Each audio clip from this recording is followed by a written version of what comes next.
Words, words, words, said a character in a well known play. So much was said, so little done. In a way, our life is made up of words. It is through words that we give expression to our ideas, and through words that we can keep in touch with other people.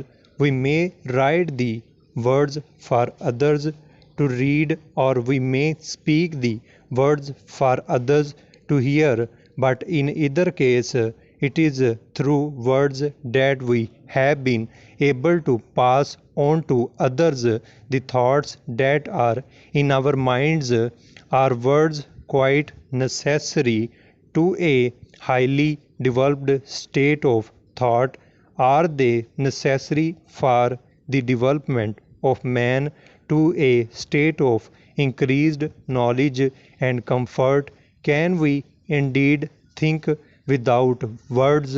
Much has been said and written on this last point, and some writers are quick to point out that we can think in pictures without the use of words. Others believe that our thoughts are dependent upon words, that we do not think of the thing itself but of the words representing the thing. Certainly, if we stop at any moment and ask, "What was I thinking of?" then we find that we have been using words in our thoughts. The use of words is one great difference that sets man apart from other animals. It is true that most living things seem to use sounds of some sort in their life with one another, but they do not use language as man does. So far as we can judge from historical records, man continued in a very early state of development until he began to speak. With the use of words, he developed more quickly, and when he learned to write down the words, his development increased at a very great rate. The written word seems necessary for the wide development of a people. With the written words, ideas can be passed on quickly, and knowledge won by experience and hard work can be passed on to others who can then use the knowledge for their own purposes. At first, the written word could be used only by a few, as it was carefully and beautifully written by hand, and one copy only existed of each piece of writing. Now, however, thousands of copies of a book can be turned out in a very short time, and the thoughts and ideas of one man can be read by millions. This has its dangers, of course, as well as its advantages, for it may happen, and we have seen it happen, that a person with a powerful use of words can influence millions of people in the direction he desires. For words are powerful things. People are moved to action by words.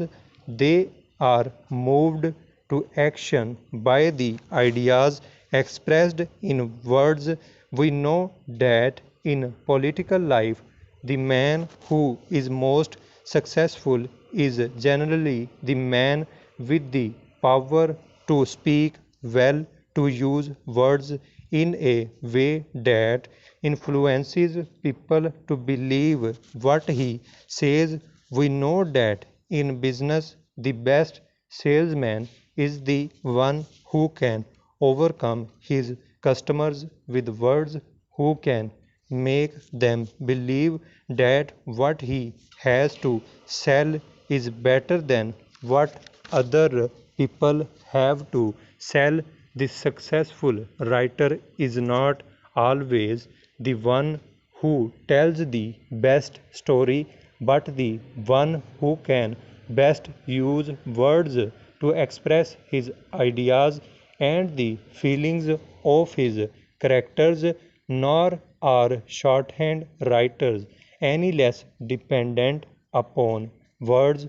Shorthand writers depend upon words for their very existence as shorthand writers, for without words there is no shorthand in the sense in which we understand it. Even the old picture writing was a form of shorthand, for one picture had to express quite a long story. The modern shorthand writer is like the successful story writer, the successful salesman, the successful man in political life. He depends for his success upon his knowledge of words and the use he makes of his knowledge. The successful shorthand writer must understand and be able to use a very great number of words, and he must know the words used in a very wide field of subjects. For the shorthand writer, life is indeed a matter of words, words, words. Full stop.